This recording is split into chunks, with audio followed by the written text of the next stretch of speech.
What's going on, everybody? It's your boy Duel, back here with another Diablo 4 video, and we got a lot to talk about. There's a bunch of stuff coming to Diablo 4, a bunch of changes. So I'm gonna want to divide this video into like two different sections. The first section is just talking about the PTR for Season 10 with the and Chaos Infernal Horde changes and all that kind of stuff. So I'm just gonna go through, this article that they released and kind of the future of how they're gonna be handling changes to the game going forward. Now, previously, if you didn't know, they used to host streams before every single season discussing the PTR, the changes coming to the game.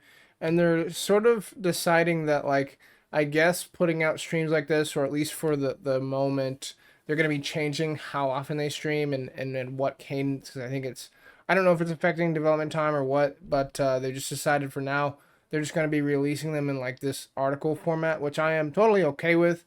uh, they would release the stream and then they would do this. So I don't think streams are dead. They're gonna do them at some point again, but right now there's just how they're gonna handle it. And then on the second part of the video, I'm gonna talk about what's actually coming for the expansion pack that's probably gonna be announced really soon here. And what Diablo 4 is cooking post season 7 and coming with the expansion. So without further ado, we're just gonna jump right into it. So here I am, the 2.40 PTR, what you need to know. This is obviously for season 10. And I'm not going to go through everything in here. I'm just going to kind of go over like the core points of what's coming to season 10. And really the crux of it is Infernal Hordes Reborn. So, unfortunately, the season theme for pretty much every single season since the expansion has pretty much been a retooling of Diablo 4 systems. So, they had the item reborn, loot reborn season, and then last season they redid Nightmare Dungeons, and now this season they're redoing Infernal Hordes. And so basically what they've done is they've basically gave you more offerings for the Infernal Hordes, basically making it a little bit more different. And they said that the Fell Council has had some promotions here. One of their members will now be a designated council speaker and gain enhanced abilities, which I guess it just means one of the Fell Council members will be stronger than the other three. Traditionally, you just had the three, and then they would just attack you, and now I guess there's going to be one dedicated one that'll be picked at random, I'm assuming, and that'll be more enhanced, I guess. So, and then now they have what is called these Born of Smoke, Brimstone, Chaos Monsters, probably just shine like buff when killed. So basically, they're adding things to the Infernal Horde that basically enhances the experience. I guess there's going to be like a monster that's enhanced. Chaos Waves. There's basically going to be harder versions of Infernal Horde Waves. And they give you like basically more rewards if you can complete them. So I would say probably, I don't know if it even says here. I'd have to look just real quick. I'm just skimming here. I read this and then I've slept since then, so I've kind of forgot. But I'm pretty sure that you'll want to be able to do this when you're in the later tiers of like when you get further into the season. You're like in the torment phases of your run. But as you can see, like basically, they're just gonna be enhancing it. I'm trying not to go too much in the deep here. I'll post a link to this in the description. You can just check it out for yourself. But basically, let's see here. You can append the Aether to fight. I'm trying to. So they're bringing back somebody named Bartok Benkins, infamous Visceral warlord known as acts of cruelty performed in the Mage Clan Wars. Bartok's perversion knows no bounds. He returns to Sanctuary with a new title, Warlord of Chaos. Each member of your party will need. So this is assuming you have a party. He'll harness Chaos portals which you protect tunnels at your location. Upon defeat, Bartok rewards will appear on the ground. And then now, so this is something that is somewhat interesting, but they make it cooler. They make it sound cooler than it actually is, in my opinion. Now, who knows what kind of builds that can be cooked up from the community from this, but they're granting us with this new thing called Chaos Armor. So basically, like taking a unique here, the Banished Lord's Talisman, which is a unique item, and now they're putting it on. So you're taking everything from the unique, and you're just putting it on a different set of items, and they're calling it Chaos Armor. In my opinion, this isn't the coolest thing like ever. Like, wow, you're taking stats from an amulet, and now you're putting it on gloves. How does this change the game, really? Am I insane? Like, maybe I'm insane. And I'm not a build crafter, so I could be stupid. But to me, on paper, as a normie, casual blaster normie, whatever you want to call it, this doesn't sound fun to me. It doesn't sound very exciting. Nothing really changes. Like, now if you told me, like, hey, we're taking some of the uniques this season and they're going to be randomized from other uniques. That's cool. That's interesting. That's different. You're just taking this and putting it on gloves. How does that change my experience? Like, am I missing something? I just don't understand it. And so here they say Chaos Armor can appear for the following item slots: helmet, chest, gloves, pants, boots. Chaos Armor will only appear as an item fit for anything other than its original slot. For example, Flicker Set won't have a Chaos Armor version in the boot slot. Okay, that's fine. If you can have Fist of Fate drop as a helmet instead of gloves, allowing you to equip a different set of unique. So I just I don't understand how does changing what the item type is different. That doesn't make the item different to me. Now I know there's like, amulet has a different power than and armor stats than a pair of gloves or boots, helm, chest. You get the idea, but like overall, does this really change anything other than like base numbers? Like I don't know. Maybe I'm out of touch with this. I just don't understand how that's not very exciting to me. Okay, so now let's go on to Seal Chaos Rifts here. Strange portals of crackling energy have appeared across Sanctuary, unleashing the burning hell's legions through the open maw.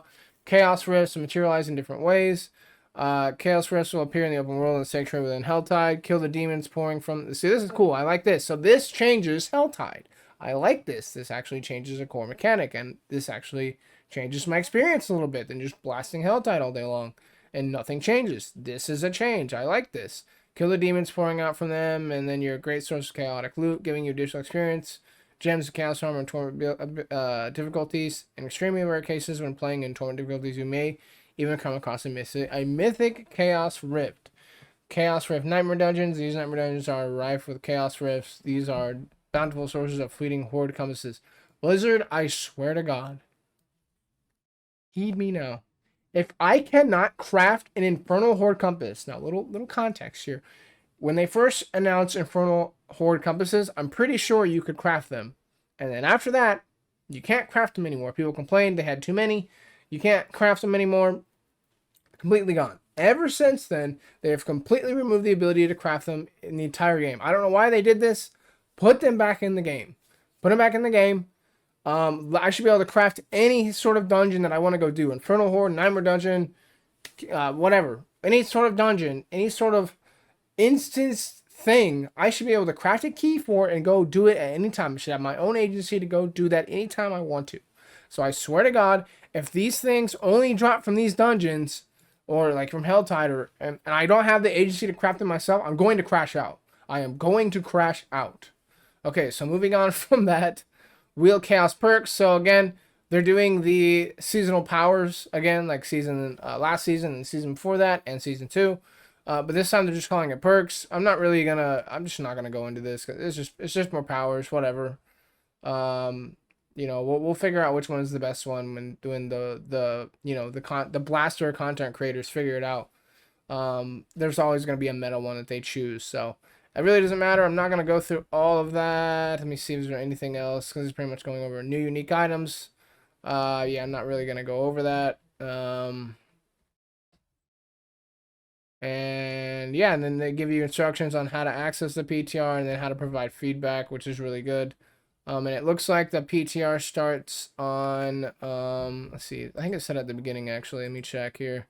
Oh yeah, the 19th to the 26th. So if you want to play the PTR, this is where you go do it. Yeah. So anyway, moving on, we're going to be now moving on to the section of the video where, I guess not, maybe not. Sorry. Let me see if I can find it here. So Woody Joe, if you don't know who Woody Joe is, he's one of the top content creators in the Diablo 4 space. Basically he last week, and there's another one, Rob, who I've talked about previously on this channel. They both are very avid content creators. They're probably the best in the biz, at least one of the best in the biz anyway. In Diablo 4, they've also played Diablo 3, and they were content creators back then too. They were both shipped out to Blizzard headquarters to test the new changes coming to the game. And this is a statement that Woody Joe made. Had a blast visiting Blizzard campus, talking to the devs about a ton of stuff coming all week. People have no idea how much they're cooking. It's going to be an exciting future. I predict Rax is going to reinstall Diablo 4. If you don't know who Rax is, he's also another prominent content creator in the ARPG space. And just recently, I think he said that he was actually skipping season 9. He just said didn't sound fun to him and it sounded boring, so he didn't play it. So this is what he's talking about when he says Rax will reinstall Diablo 4. Now, joke. I don't think Rax actually uninstalled Diablo 4, but he's just, he's just making a jab here, like, oh, maybe Rax will pick up Diablo 4 again. So this is very good stuff because Woody Joe is, I would argue, is one of the most positive people in the Diablo 4 space for Diablo 4 and Diablo as a franchise in general. And more recently, like the last 3 seasons, he's been pretty negative and voiced his opinion pretty strongly about the state of the game and what he thinks the future of the game should be looking like. And yeah, it's been not very good. So, at least in his opinion, right? Have your own opinion, decide what you want about what you think the game is, D4 bad meme or whatever. But him saying this is a pretty good statement, saying that, a lot of the problems that he's had with Diablo 4, and I would imagine a lot of the casual blasters that also have with Diablo 4 are similar sentiments. If you're still playing Diablo 4, that is. And basically he's saying, oh, wow, look, they're making a bunch of changes. There's a lot of good stuff coming. Very, very exciting stuff. But yeah, so very cool stuff. Very excited for the future. Now, one final thing I want to talk about is Diablo 4 Gamescom. Let's see here. I was trying to see if there's like any actual news. Here we go. I saw something here. So basically, yeah, this doesn't really, there's like, so I guess we can talk about this. There was a leak that there may be the Paladin coming to Diablo 4. They haven't actually confirmed that, but basically what you need to know is Gamescom is this week, and supposedly this is where Blizzard's going to announce a lot of their big changes coming. They're going to talk about Season 10, and they're going to probably announce the next expansion pack, which is slated to be coming out in 2026. They haven't given us a date yet, but I would probably say spring, early spring or late spring, because Season 11 is probably going to launch at the end of January, and it may launch alongside of the expansion. Now, that would put us probably around February, but I don't know if they're going to get the expansion pack out that quickly. I could be wrong. So I'm guessing probably around March or April is when the expansion pack is going to come out. They probably want to align it with another season, so probably not Season 11, but maybe Season 12 would be my prediction is when the expansion is going to drop. But they're going to announce everything and pre-order bonuses and all that, what you're going to get with the expansion pack, all the changes that are coming to the game, and potentially new class, which supposedly might be the Paladin. So, but yeah, no, I think the future is bright for Diablo 4. I'm pretty excited. I just haven't been that excited for the most recent seasons. I think my favorite season this year has been Season 7. I love the overworld events. I love those things so much, and how it, when you see a bunch of people that are individual, but they're coming together, everybody's just blasting and killing things. I think it's a lot of fun. And it really hits that dopamine, at least in my opinion. So yeah, I'm very excited to see what they're coming up with. I'm gonna be honest with you, I haven't been too excited for Season 9 and 10, but I am excited for what the future holds, and the fact that Woody Joe has made this very bold statement really shows me that there's stuff coming to the game. And there's other content creators, right? Like Chronix.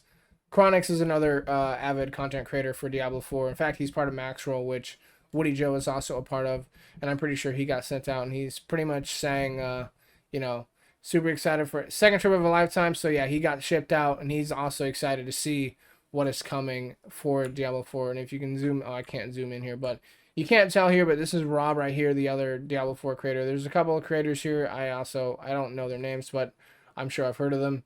And of course I think that's Woody. Yeah, that's Woody. I had to squint for myself, but yeah, Rob and Woody here.